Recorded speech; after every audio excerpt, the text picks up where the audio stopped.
झारखंड में छात्रों के आंदोलन से आप सभी रूबरू होंगे और उस आंदोलन का नतीजा क्या निकला वो भी आपने देखा।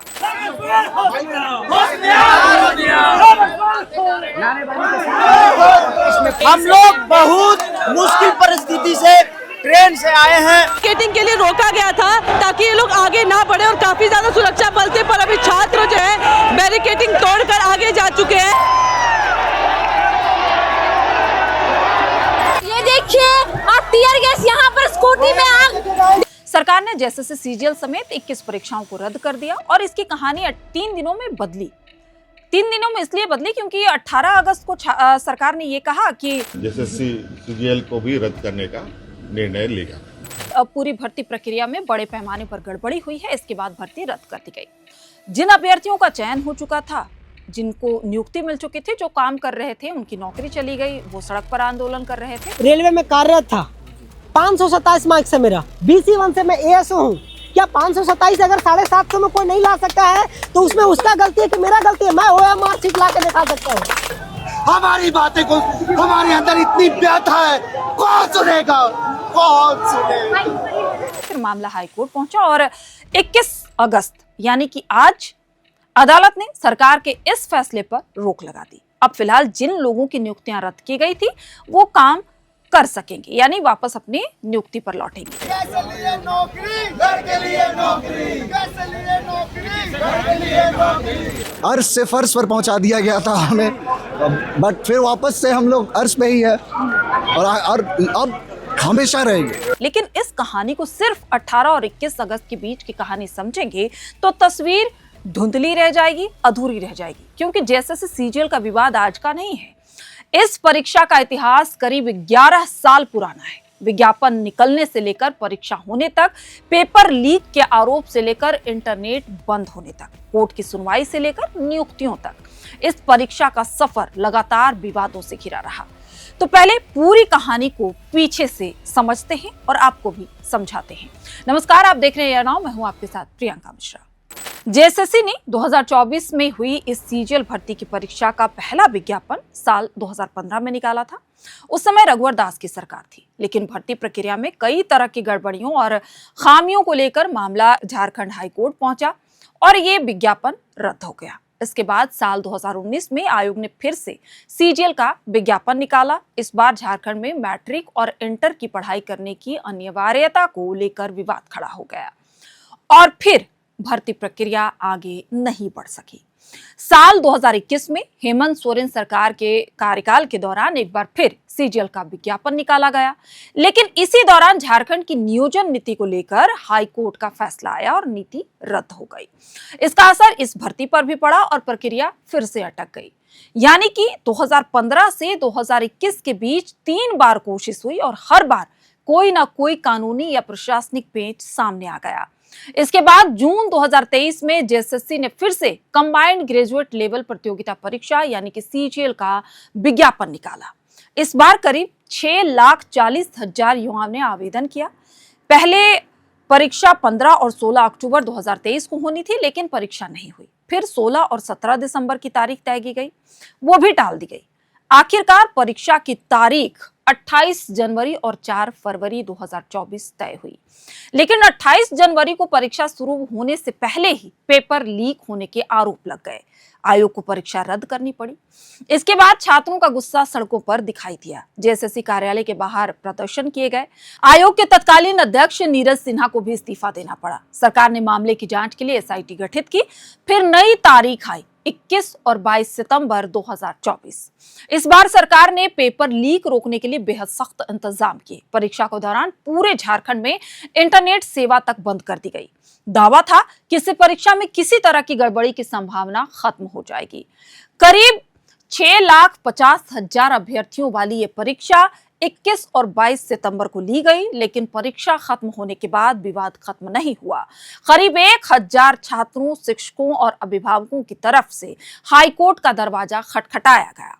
आरोप लगाया गया कि इस बार भी प्रश्न पत्र परीक्षा शुरू होने से पहले ही लीक हो गया था। यहीं से जेएसएससी सीजीएल की कहानी एक बार फिर से अदालत के भीतर पहुंच गई। 17 दिसंबर 2024 को झारखंड हाईकोर्ट ने रिजल्ट जारी करने पर रोक लगा दी और शिकायतों को लेकर एफआईआर दर्ज करने का आदेश दिया। इसके बाद जनवरी 2025 में हाईकोर्ट के आदेश के आधार पर एफआईआर दर्ज हुई। जांच आगे बढ़ी तो जून 2025 के दौरान सीआईडी ने अदालत के सामने अपनी जांच को लेकर स्थिति बताई। जांच एजेंसी की तरफ से कहा गया कि पेपर लीक का कोई पक्का सबूत फिलहाल नहीं मिला है। यह संभावना भी जताई कि कुछ लोगों ने पेपर उपलब्ध कराने के नाम पर अभ्यर्थियों से ठगी की हो। इसके बाद छात्रों की तरफ से सीबीआई जांच की मांग की गई, लेकिन हाईकोर्ट ने तत्काल सीबीआई का आदेश नहीं दिया। मामला आगे बढ़ा और अदालत के सामने जांच और परीक्षा के रिजल्ट और नियुक्तियों को लेकर सुनवाई होती रही। आखिरकार अदालत ने रिजल्ट जारी करने और नियुक्तियों की प्रक्रिया आगे बढ़ाने की अनुमति दी, लेकिन जांच जारी रखने को कहा। कुछ संदिग्ध अभ्यर्थियों का मामला अलग रखा गया। इसके बाद सरकार सुप्रीम कोर्ट भी गई, लेकिन सुप्रीम कोर्ट ने हाई कोर्ट के आदेश में दखल नहीं दिया। साथ ही ये भी स्पष्ट रहा कि नियुक्तियों का भविष्य आपराधिक मामलों में आने वाले अंतिम फैसलों से प्रभावित हो सकता है, यानी कि उन अभ्यर्थियों पर कार्रवाई होगी जो गलत तरीके से इस नियुक्ति में शामिल हुए हैं। इसके बाद दिसंबर 2025 में सफल अभ्यर्थियों को नियुक्ति पत्र दी गई। 30 दिसंबर 2025 को मोरहाबादी मैदान में मुख्यमंत्री हेमंत सोरेन की मौजूदगी में करीब 2000 अभ्यर्थियों को नियुक्ति पत्र दिया गया। एक लंबे इंतजार के बाद युवाओं को लगा कि आखिरकार उनकी नौकरी का रास्ता साफ हो गया, लेकिन कहानी अभी भी खत्म नहीं हुई थी। इसके बाद सरकार ने 18 अगस्त 2026 को एडवर्टाइजमेंट नंबर 10/2023 के तहत हुई भर्ती और उससे हुई नियुक्तियों को रद्द करने की अधिसूचना जारी कर दी। सरकार की दलील थी कि भर्ती प्रक्रिया में गंभीर और बड़े पैमाने पर गड़बड़ी हुई है। इसको देखते हुए हम इस परीक्षा को नियुक्ति को रद्द करते हैं। नागरिकों की शिकायत के आधार पर जांच शुरू हुई थी। सीआईडी इस मामले की जांच कर रही थी और सरकार ने अदालत को बताया कि इस मामले में कुछ गिरफ्तारियां भी हुई हैं। सरकार का तर्क सीधा था, अगर भर्ती प्रक्रिया ही गंभीर रूप से संदिग्ध है तो उस प्रक्रिया के आधार पर हुई नियुक्तियों को जारी कैसे रखा जा सकता है। और यहीं से मामला एक बार फिर हाई कोर्ट पहुंच गया। जिन अभ्यर्थियों की नियुक्ति हो चुकी थी उन्होंने अदालत में कहा कि उन्होंने पूरी चयन प्रक्रिया से गुजरकर इस परीक्षा को पास की है, नियुक्ति पाई है और काम करना शुरू किया है। अब अगर सरकार को भर्ती प्रक्रिया में गड़बड़ी लगती है तो जांच कीजिए, लेकिन बिना उन्हें अपना पक्ष रखने का मौका दिए उनकी नौकरी कैसे खत्म की जा सकती है। आज यानी 21 अगस्त को हाईकोर्ट ने इसी सवाल पर फिलहाल सरकार के आदेश पर रोक लगा दी है। और यहाँ कहानी में सबसे महत्वपूर्ण पेच है, अदालत ने यह भी नहीं कहा कि सीआईडी की जांच गलत है। अदालत ने यह भी नहीं कहा कि सरकार जिन आरोपों की जांच करा रही है वो बेबुनियाद है। कोर्ट के सामने फिलहाल सवाल कुछ और था कि क्या पहले से नियमित रूप से नियुक्त किसी व्यक्ति की सेवा को इस तरह से खत्म किया जा सकता है, बिना उसे अपना पक्ष रखने का मौका दिए खत्म किया जा सकता है। अदालत ने पहली नजर में इसका जवाब नहीं में दिया है। कोर्ट ने कहा कि किसी नियमित नियुक्ति को प्राकृतिक न्याय के सिद्धांतों का पालन किए बिना खत्म नहीं किया जा सकता।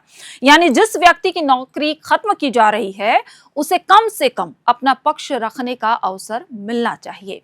अदालत ने यह भी माना कि इतनी बड़ी संख्या में नियुक्तियों को प्रभावित करने वाले सरकारी आदेश को सही ठहराने के लिए फिलहाल पर्याप्त आधार नहीं दिखाई दे रहे हैं। ध्यान देने वाली बात यह है कि कोर्ट ने सीआईडी जांच पर रोक नहीं लगाई है। जांच अपनी जगह चलती रहेगी, सरकार के आरोप अपनी जगह रहेंगे और अदालत के सामने अंतिम सवाल भर्ती प्रक्रिया में वास्तव में क्या हुआ था वो भी बाद की सुनवाई में तय होगा। फिलहाल कोर्ट ने 18 अगस्त की उस अधिसूचना के ऑपरेशन, इंप्लीमेंटेशन और एग्जीक्यूशन पर अगले आदेश तक के लिए रोक लगा दी है, जिसके जरिए नियुक्तियां खत्म कर दी गई थी। इसका सीधा मतलब है कि जिन लोगों की नियुक्तियां उस आदेश से प्रभावित हुई थी वो फिलहाल अपने काम पर लौटेंगे, काम कर सकेंगे। कोर्ट ने एडवोकेट जनरल को निर्देश दिया कि संबंधित विभाग को बताया जाए कि याचिकाकर्ताओं के साथ साथ ऐसे दूसरे लोग भी जो इसी तरह प्रभावित हुए हैं उन्हें काम जारी रखने दिया जाए, लेकिन राहत भी कुछ शर्तों के साथ दी गई है। सभी पिटिशनर को एफिडेविट या अंडरटेकिंग देना होगा।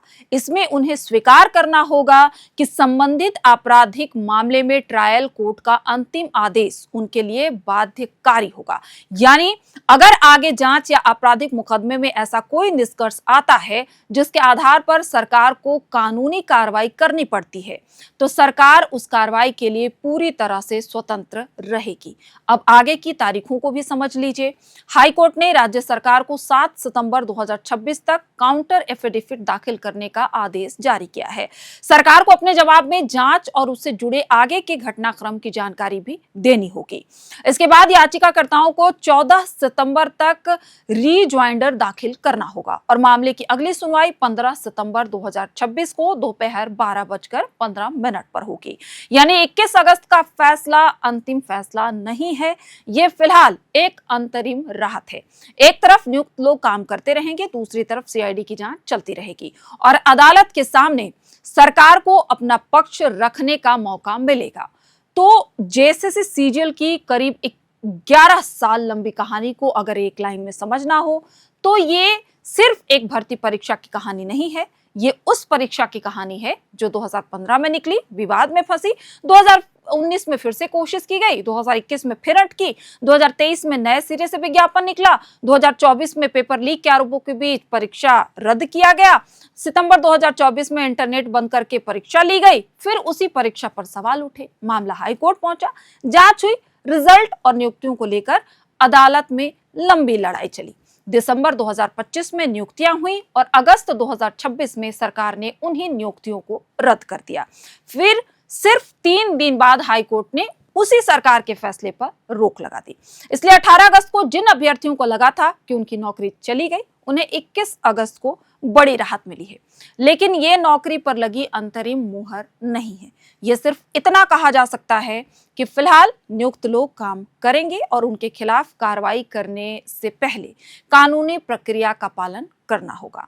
भर्ती में कथित गड़बड़ी हुई है या नहीं, किस स्तर पर हुई है, कौन जिम्मेदार है और उसका नियुक्त अभ्यर्थियों पर कितना अंतिम असर क्या होगा, इन सवालों का जवाब अभी बाकी है। और इस कहानी में अगला बड़ा पड़ाव 7 सितंबर है, जब सरकार अपना जवाब दाखिल करेगी। फिर 14 सितंबर को याचिकाकर्ताओं का जवाब आएगा और 15 सितंबर को हाई कोर्ट इस मामले को फिर से सुनेगा। यानी कि जेएसएससी सीजीएल की कहानी अभी खत्म नहीं हुई है। करीब 11 साल से जिस परीक्षा का अगला अध्याय हर बार किसी नए विवाद के साथ खुलता है, उसका अगला अध्याय अब 15 सितंबर को लिखा जाएगा।